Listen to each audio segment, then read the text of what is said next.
Good evening and a pleasant welcome to Elbc Newsline, one full hour of news, views, and interviews from Liberia and other parts of the world. Today is Wednesday, June 5, 2024. I am Fabian Kuya presenting, and these are the top stories. President Joseph Boyka calls for interstate collaboration to strengthen global food and mineral security.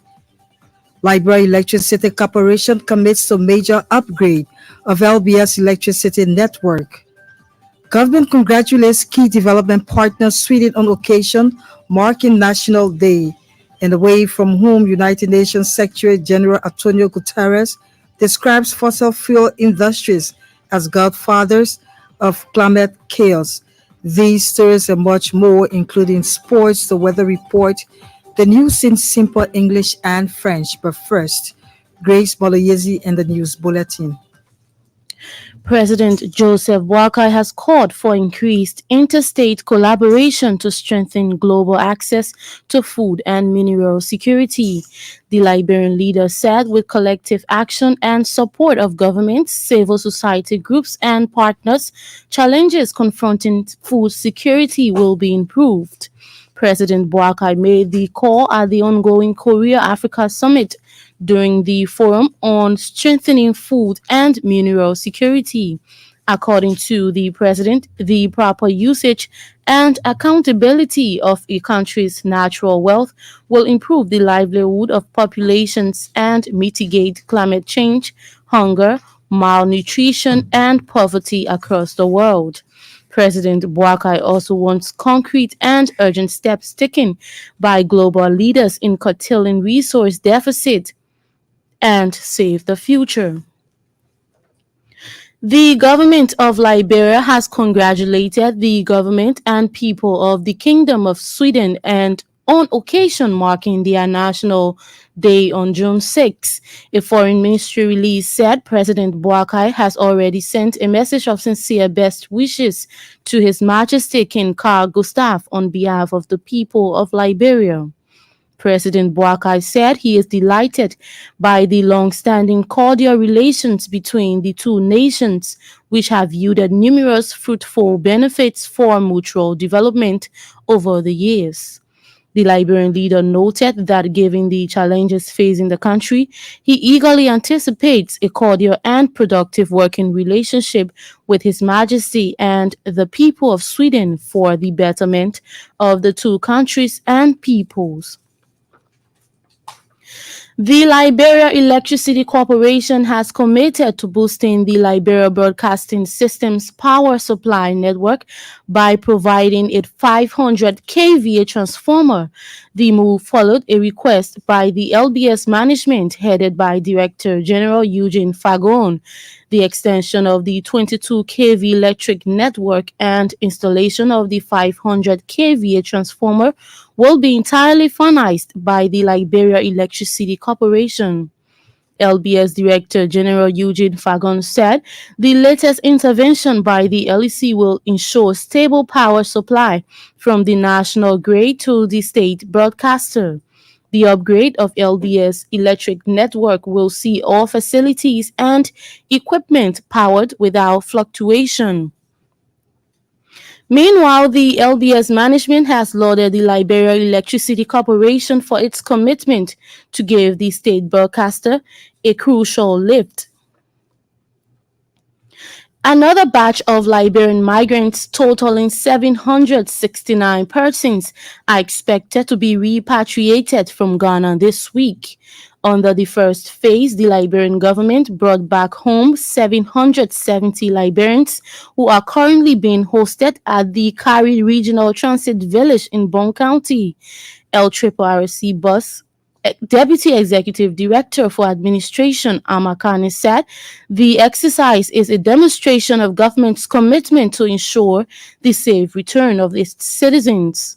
He urged the former Liberian refugees to take advantage of the repatriation program and join the rebuilding process of their country. The LRRC Deputy Executive Director is at the same time rallying Liberians to encourage their relatives residing in Ghana's Buduburam camp to form part of repatriation program.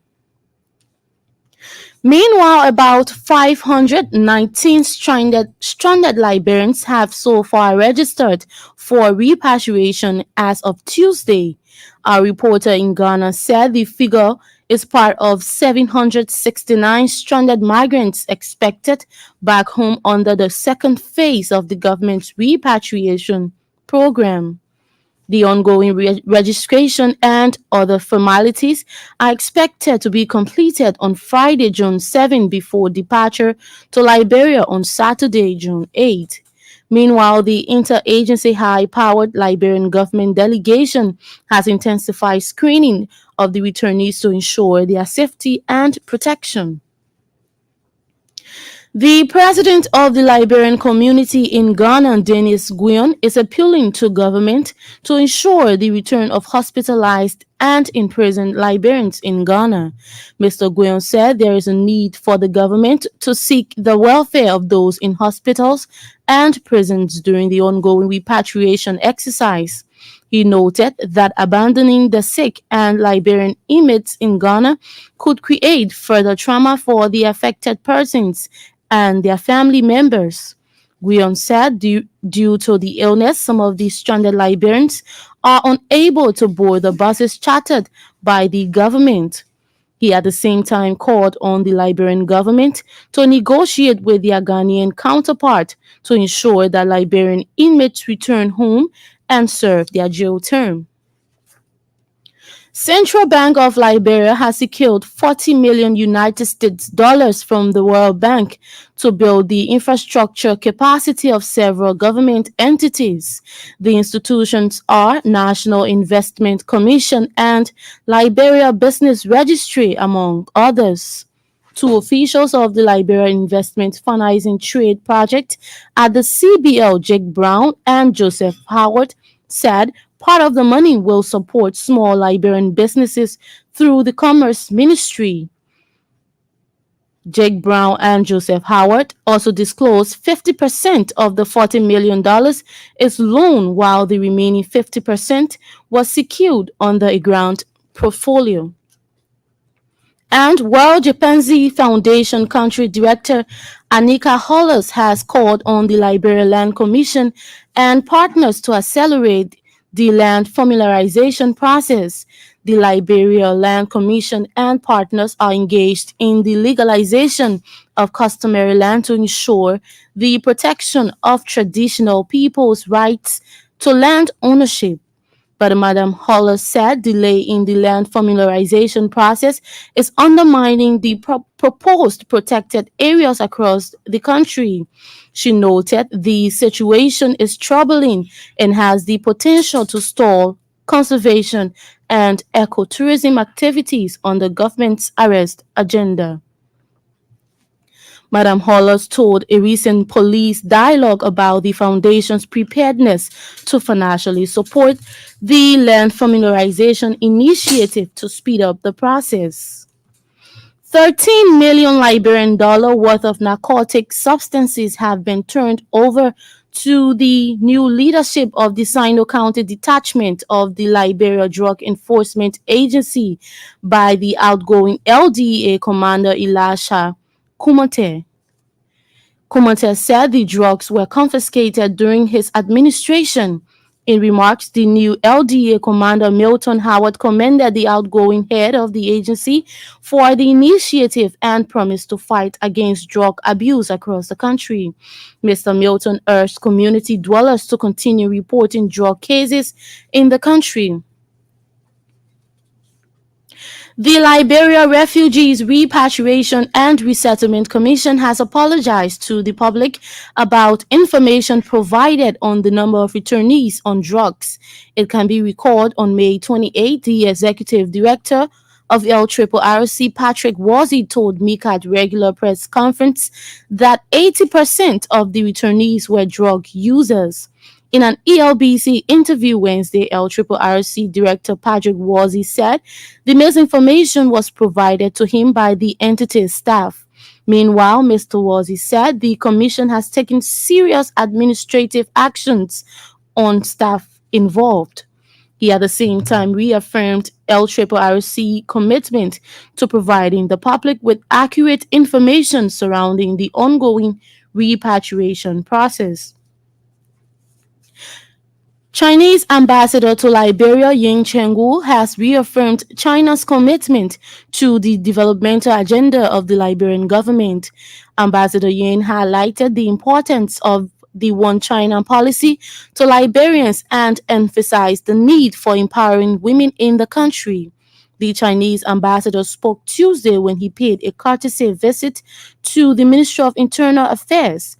The visit at the Ministry of Internal Affairs was intended to extend an invitation to the minister to attend the Sino-African Local Government Cooperation Summit to be held in Gwangju from July 8 to 10 this year. President Boakai has ordered an investigation into the rigmarole that occurred at the Liberia Drug Enforcement Agency on June 3. It followed the suspension of the LDA Director Ibrahim Kroma and his two deputies, Gbau Kou and Hassan Fadiga. The Liberian leader described as unacceptable the acts of disorder and chaos that took place at the headquarters of the agency. He noted that such acts threaten public peace and undermine government's fight against illicit drugs. Meanwhile, President Boakai has named Christopher Peters as officer in charge of the agency pending the conclusion of the investigation.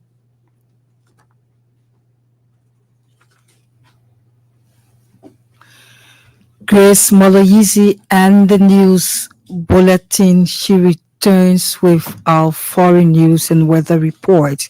One of the big stories we're following: Liberia Electricity Corporation commits to major upgrade of Elbc's electricity network. The Liberian Refugees Repatriation and Resettlement Commission has apologized to the public about the information provided on the number of returnees on drugs.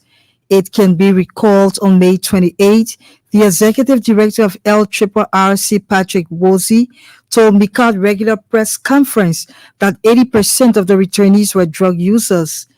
In an ELBC interview Wednesday, LRRC Executive Director Patrick Woolsey said the misinformation was provided to him by the entity's statisticians. The statistics were based